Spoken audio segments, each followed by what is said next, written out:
You have choice. You have always had choice. What change can we be today? What action can we take to create a future of greater possibilities? Welcome to the Choice, Change and Action podcast with your host, Simone Milasas.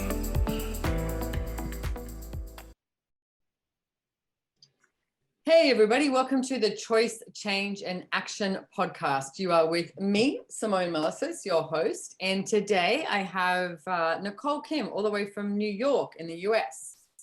Welcome. Hi everyone. Thank you, Simone, for having me here. You're so welcome. So first of all, if you are listening to us on any of the usual podcast places, you can actually find us on my YouTube channel as well, which will be in the show notes. So I'm starting to record as many of them as I can so that you can get to see us as well as listen to us.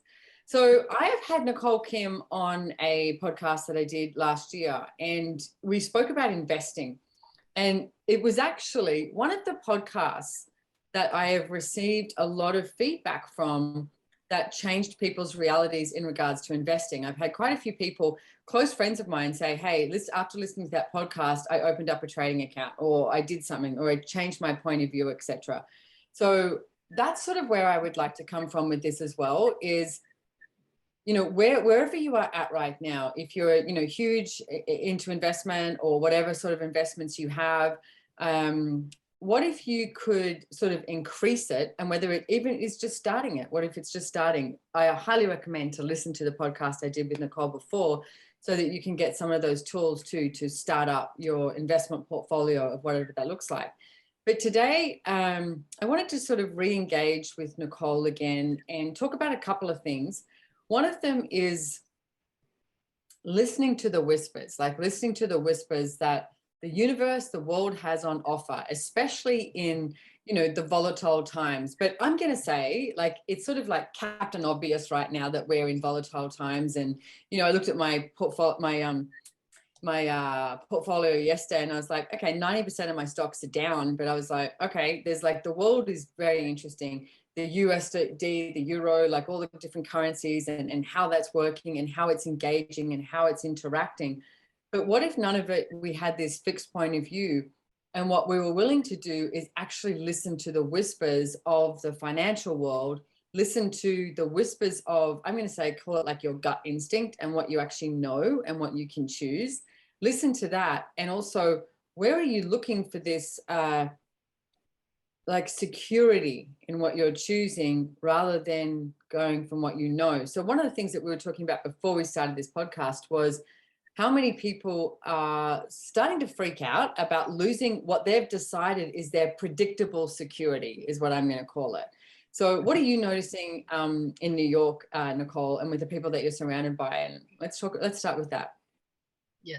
So what I notice is just a lot of people around me depend on their pensions.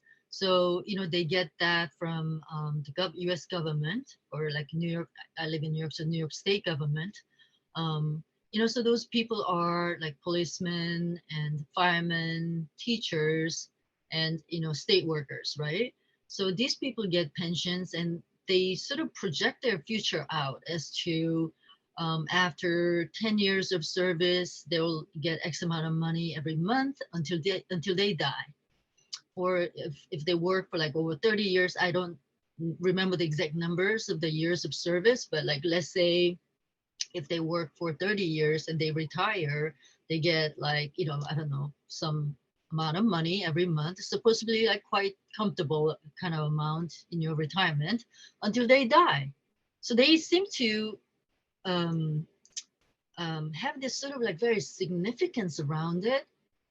And when I listened to it, first of all, I never got something like that. I always worked, got my salary, saved and invested. And so my financial reality was totally different from them. And it just brings up really interesting awareness or energies when I listen to people who talk about their future savings or pensions. Well, to me too, it's like it has this energy of they've already decided that, first of all, that they're going to retire. I'm not so sure that I would ever retire. I'd always be creating and doing something. And I'm not sure what it's like in the US, but in Australia, the age at the moment is 67. And I think it used to be like 55, and then it was 60, and then it was 62, and now it's 67. So I love the fact that they keep raising that age as well, because in Australia, the way it's set up, you have, we call it a super fund, but it's the same thing as pension. So you're supposed to, like, I have an Antiques and Possibilities. I have a shop here in Australia. So for all of our staff, we need to pay X amount percentage as a super fund that goes towards their retirement fund. So that's how it works. So you can either have that, or you can do, especially if you're working for yourself, a self-managed super fund. You don't actually have to have one. If you are working for somebody else, they have to do it. But what I set up was a self-managed super fund. And I was talking to my accountant the other day, because we're allowed to do at the moment, and look at, like, I love the way you address this too, Nicole, is how many people look at this as like a safety net or a plan B, rather than, well, what else can you create? And people always sort of start to rely on that safety net, rely on government. I mean, we've only relied on government since the 70s. Like, before that, you used to create everything. It wasn't like, oh, I'll get a funding from the government, or the government will help me out. And it's like, how much control does then the government have over us based on what they're telling you that they're dishing out? And one of the things I looked at was the self-managed super fund I have. We're allowed to do, at my age group, etc., where you're at, it changes. $25,000 a year I can put into that. That is paid at a 15% tax rate. So that's opposed to my 26% company tax rate, or 46 cents in the dollar for personal tax, right? So I can do 25,000, but I can also do what's called non-concessional. So and you're allowed to invest that super fund into something that is going to create, they perceive is going to create more money. So you can do stocks, you can do real estate as two of the options, because the government looks at that as, oh, you are investing in your future. So what I've been looking at is, if you have the cash flow, it's like, I have a certain amount of money in my super fund, which I have a stock portfolio that's linked to that. Any of the shares I buy and sell in that always has to go back into my super fund, self-managed fund. And then I have what you can do, the non-concessional money. So I can put an extra, couple of $100,000 or something like that in there. It's still paid on the higher tax rate, but I could buy real estate with that. And then any of the money coming in from the real estate, the rental, goes right back into the super fund, and I'm taxed at the 15% rate for that. So it's sort of like a piggy bank, like a big piggy bank that you have until I can access that at 67. You don't have to wait until you retire. It's the age. So at 67, I can access that.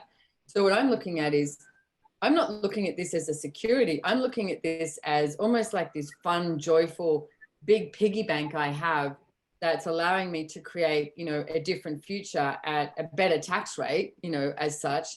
And then I get to play with this. Like, it's like this present when you're 67, you get to open it and go, yay, and there's like, what else is possible, but not relying on that.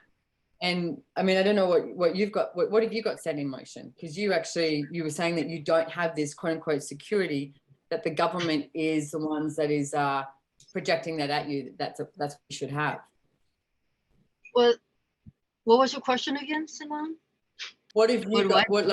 So how do you look at this? Because you don't look at it as you need a security, right? So what have you got in play for?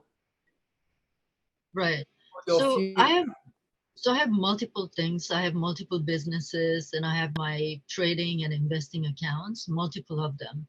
And for me, retiring, as you said, I don't think I'll ever retire. I love working. I love creating. I love generating. I love engaging with people, creating products. And so I never you know what I mean? Looked at this reality as something that, oh, when I'm 65, I'm going to retire. I'm going to have this lump sum money. Never. That'll be like death for me. What am I going to do then? And for me, I love learning. And I love learning about new technologies, or new way of creating, new way of living, and enjoying my body, enjoying my businesses. And there are just so many things I really, really love enjoying doing and having and being, that nowadays I just ask how much more fun can I have, and how much can I create and generate? Can I create even more money, receive even more money, make even more, with ease and joy? So, and also just going back to the security Mhm. conversation, that what I see as missing in this reality is, like, a lot of people, they work for a certain number of years, and they have this like retirement, like brainwashed. There's like no other future. There's no other possibility. That's really shocking to me. They gotta be something totally different that offers people more possibilities, more choice. That, you know what? When I retire, even if they want to retire at 65, that doesn't mean the end of their financial growth, but rather, oh my God, now I'm free. What else can I create and have? And you know what I mean? That's a totally different reality. They're totally different energy, consciousness. And it's like, like, I'm like, I gotta do something about this, because it should not, it cannot stay this way. It's just not fun. You know what I mean? Well, what I what I would ask though too is if someone's listening to this and they're bought into that point of view that society is sort of saying, hey, at this age you must retire, you must set yourself up for some security. It's like, I mean, I get that that works for some people, and please, I don't want to take that away from anyone that it's working for. If that works for you, that's great. But if you're listening to this too, and what Nicole and I are talking about sort of pings you more, then what can you start to look at that creates a different future where you're not buying into what society has told you you have to do? Like, you know, for myself, my father, he died, I think he was like 91 or 92 when he died. And he was a public accountant, chartered accountant, and he had all these different businesses his whole life. Like, I remember as a kid, like, we'd own a butcher shop, and then we would own, you know, some importing business from India, and then we would own, you know, when picnic tables became the big craze, he was buying that. So he was always investing in different businesses, and I loved it. I loved watching what he was choosing, and it was such a joy and such an interest for him. He would wake up at 3 o'clock in the morning with his cup of tea because the New York Stock Exchange opened. Like, that's what he did for years and years and years. That was relaxing for him. Now, he got to the stage where everyone was like, isn't it time you retired? Isn't it time you retired? And I can acknowledge this now and recognize this now, that the energy that was projected at him was, you've worked hard your whole entire life. You need to now stop and you need to relax. Now, for my father, working with numbers was relaxing. Like, he really liked it. So I mean, you know, the first book I ever wrote was Joy of Business, and it's because I love business. Like, I find it joyful. So how many people have sort of segregated, oh, this is business, you're meant to do this from Monday to Friday, 9 to 5. Who does that anymore? You know, and then retire at a certain age so that you can have a life. Well, what if you looked at everything as your life and everything as your living?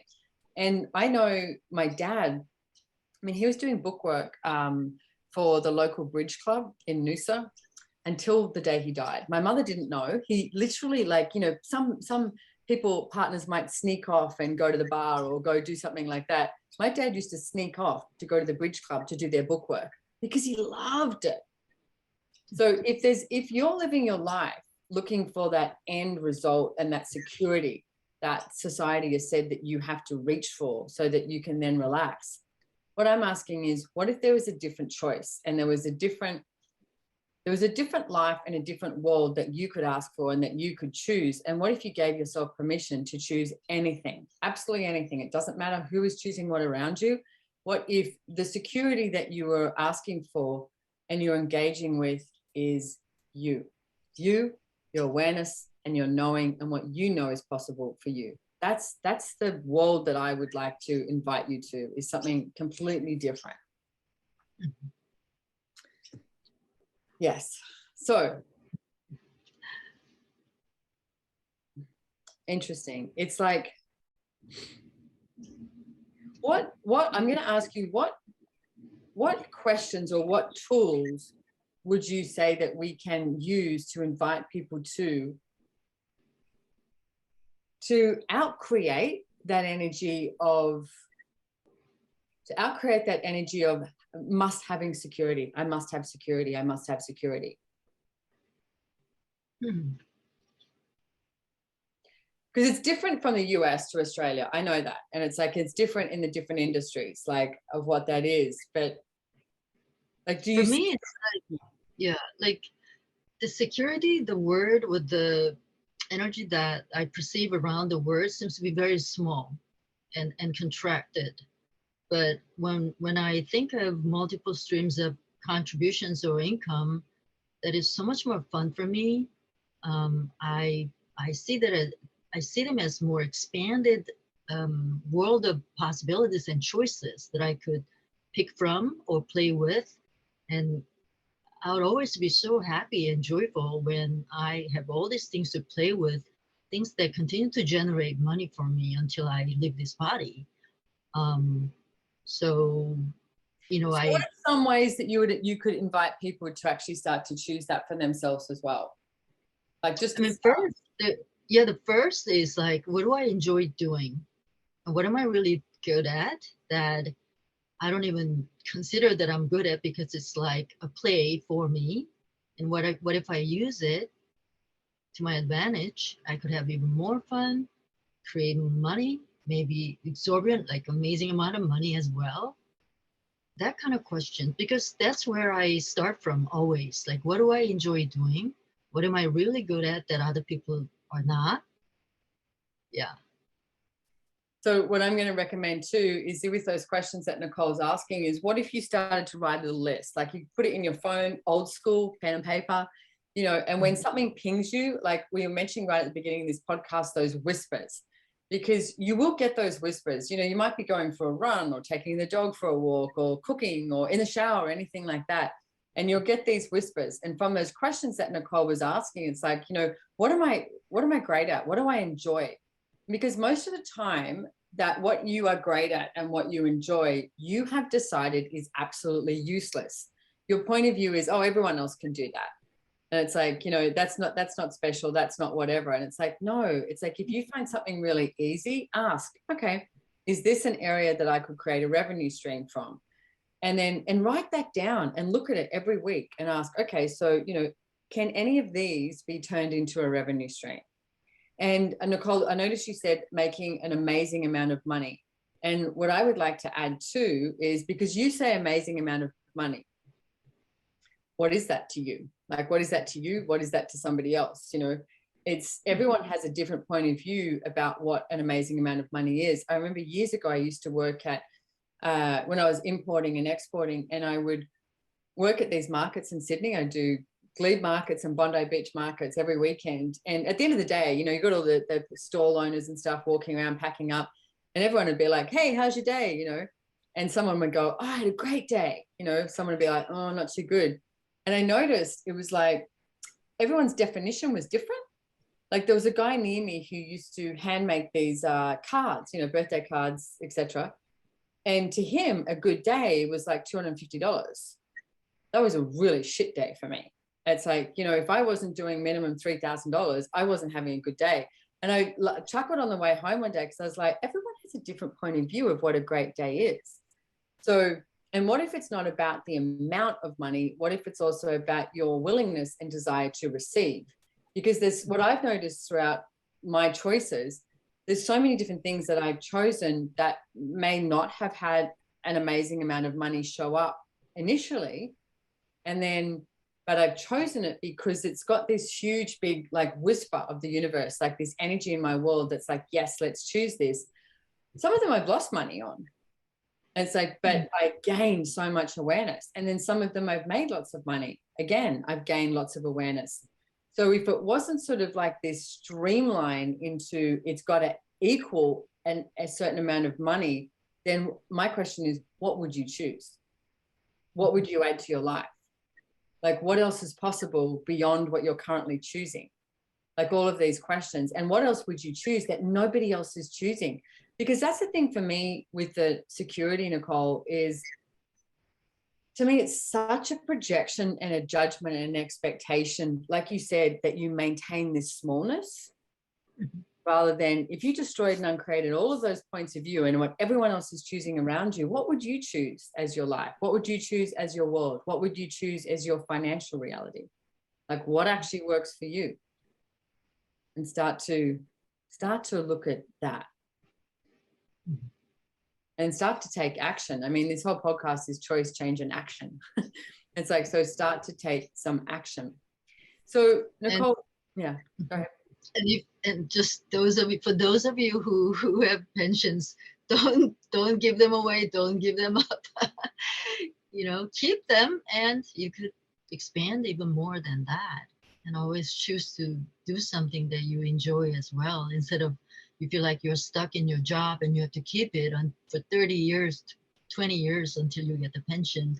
There gotta be something else that you could ask for and choose to do and create. And how can you use it to your advantage? Because I don't know how the system is set up in the US, but if you can actually use it to your advantage, like in Australia, you can't actually take it out. Once you've started it, you can't take it out until that age, like 67. I think there are certain tiers, like after 10 years, you get some amount of money every month until you die. And maybe after 30 years, you get much more, like it gets like a lot more. But I think it is about... If you die and you've got a whole lot of pension there, who gets the money? So the money stops after you die. If you die early. That's a great question. Yeah, does the government get it? I just realized that. It's like, because in Australia with our super funds, like, I don't know, hypothetically, say I've got $500,000 in my super fund, I get to leave that super fund to someone. But the way you're describing that, I'm like, oh, who gets the money in the US? Is that a great setup so that they actually... I'm not sure about that, but when my father-in-law passed away, the money basically ended. And my mother-in-law didn't get it. Yeah.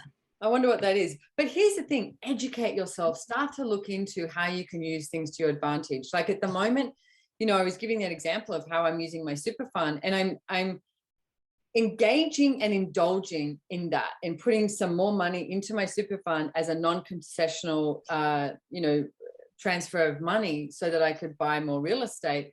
Because at the moment, in the last 2 years, I have less expenses. I'm not traveling as much. I don't have all of that. I mean, right now I've got Pilates pants on and no shoes, and I'm dressed like this, my electrician came and he looked at me and he went, and I went, I know, Pilates pants, and I'm from here up, but maybe I'm not buying as many high heels anymore, but I actually am. But do you know what I mean? Like, life changes. So as life changes, what questions can you ask, and what can you institute, and what can you choose and change? So I'm looking at, well, how can I use, extra cash flow that I have to my advantage to create a future?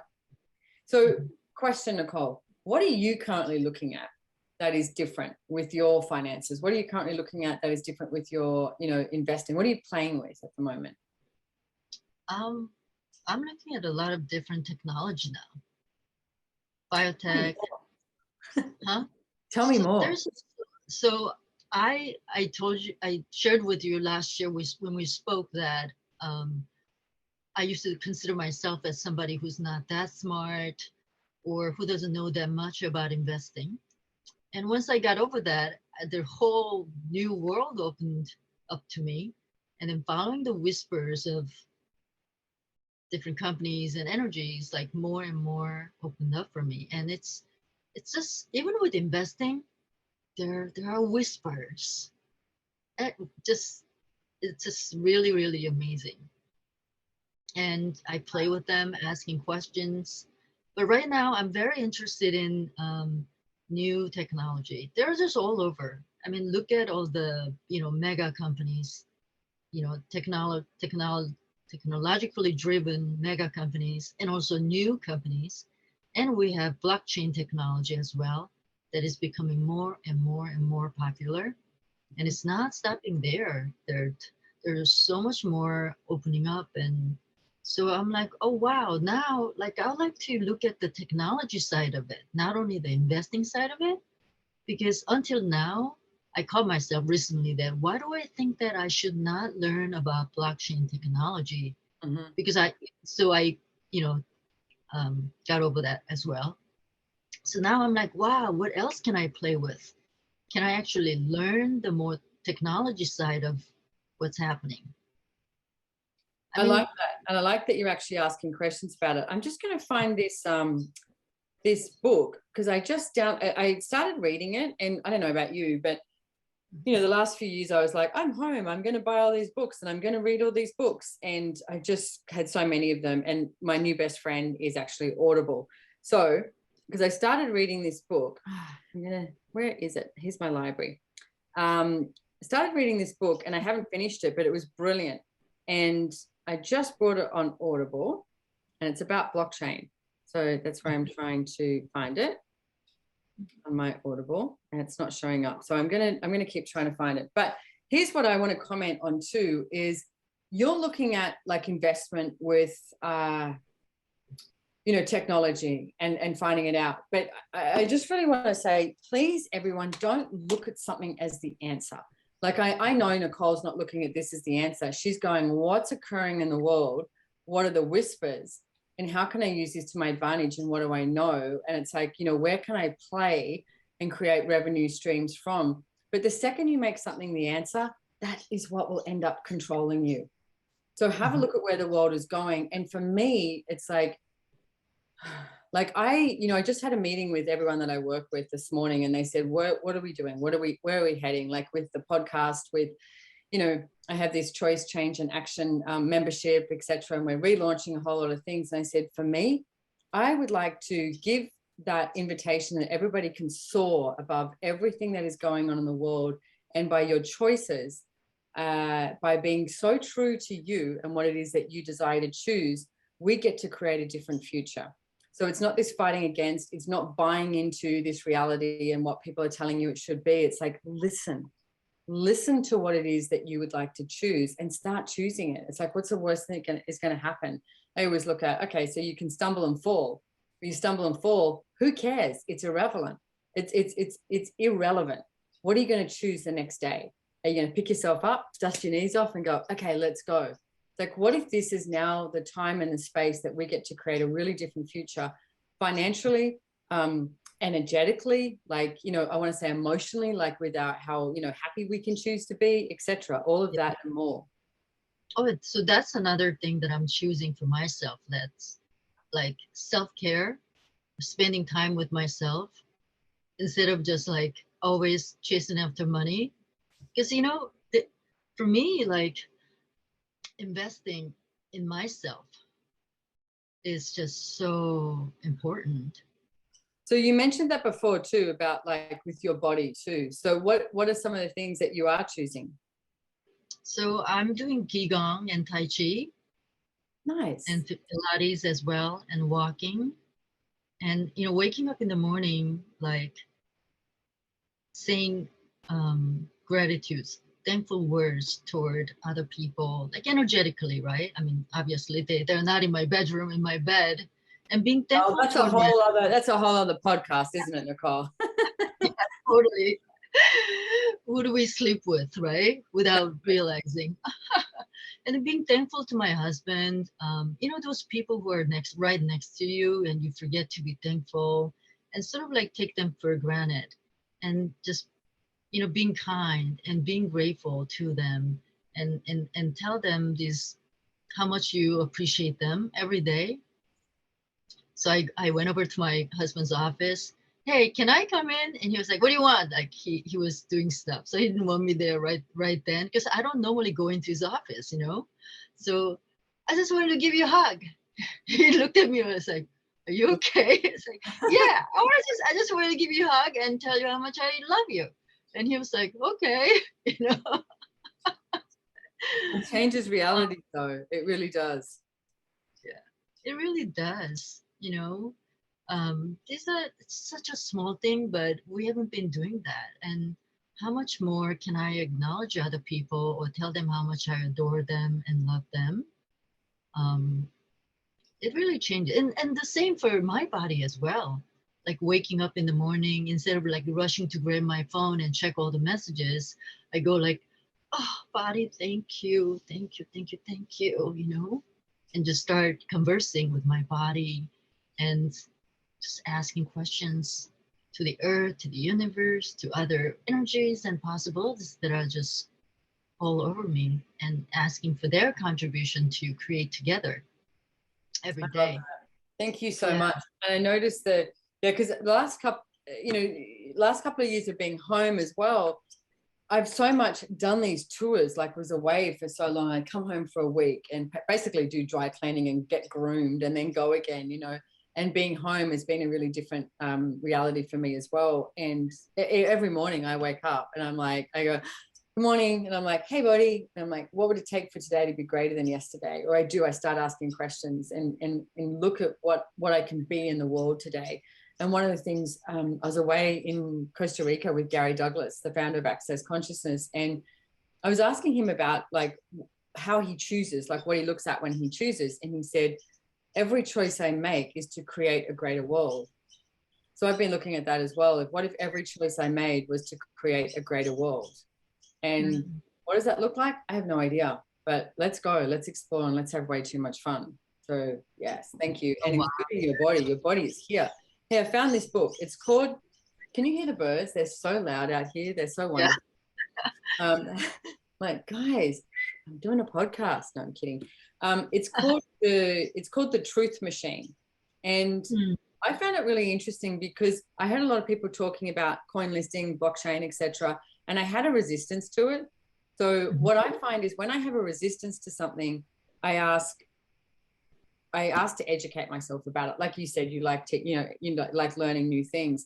So I found this as a really good book. Like I said, I haven't finished it. So I've got an Audible, the Truth Machine. But the way these guys talk about blockchain, and they literally are saying, this needs to be, like if every, I want to say socioeconomic, people, society educate themselves about this, then we can use this to change the way the world is. If we don't, then we're going to be owned by corporations. And when I read this book, The Truth Machine, you could just see how there's these different roads that we can travel down, like the way blockchain can be such a contribution, but how it can also be used to take control. So what if we were all willing to educate ourselves on everything that we've decided we resist, so that every choice we make can create a different world and a greater world? That's what I would like to invite all of you guys to. Beautiful. Yeah. So thank you. So Nicole, where can people find you? On Access website? Don't give out your street address. I mean, like website, Instagram. Oh, Nicole Kim Consciousness on Instagram. Nicole Kim Consciousness. Okay, cool. So I want to say thank you so much for joining me here today. And again, you're wonderful. And it's like, I love the way you choose and the way you create and the way you generate a different reality. I know, especially financially, that nobody, so many people around you aren't choosing, but you still keep choosing it. So thank you for that. And thank you for being a constant inspiration. Well, thank you so much for opening up new doors for me and for so many other people in the world. You certainly have made a huge difference for me. I didn't know that I could, have so much fun creating, and it is possible for me to create and something successful as well. I've never known that. So I just thank you. You're welcome. And my question too is, what if this was just the beginning for both of us? Yeah. I'm up for that. Like, let's go. What can we contribute to each other? What can we contribute to the world? And what can we receive? Oh, I've got a question, a tool, everyone, that I'd love for you to play with is, what if you asked today, universe, show me something I've been unwilling to receive, and then see what starts to show up for you, and ask that every day. Right. So thank you so much for joining us here today on Choice, Change and Action podcast. And I'm just going to delete, someone's trying to call me.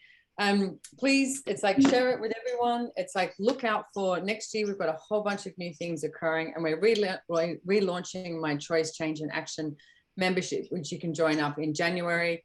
I have a class on in January too, which is funny we mentioned the body, is called It's Your Body, Are You Choosing It? Which I'm really looking forward to co-facilitating with Christopher Hughes too. So if you want to find out more with Nicole, check out her website and her Instagram, etc. And have way too much fun today, wherever you are. So thank you. Thank you, Simone. Bye-bye, everyone. If you're enjoying this podcast and have a question or topic you'd like me to address, please leave a review wherever you are listening. The best way for me to know what it is you want to hear about is to send in your questions, and we actually read all the reviews that come in. So let us know which episodes you loved and what you want to hear about next, right there in the podcast reviews. And thank you. Truly, truly grateful.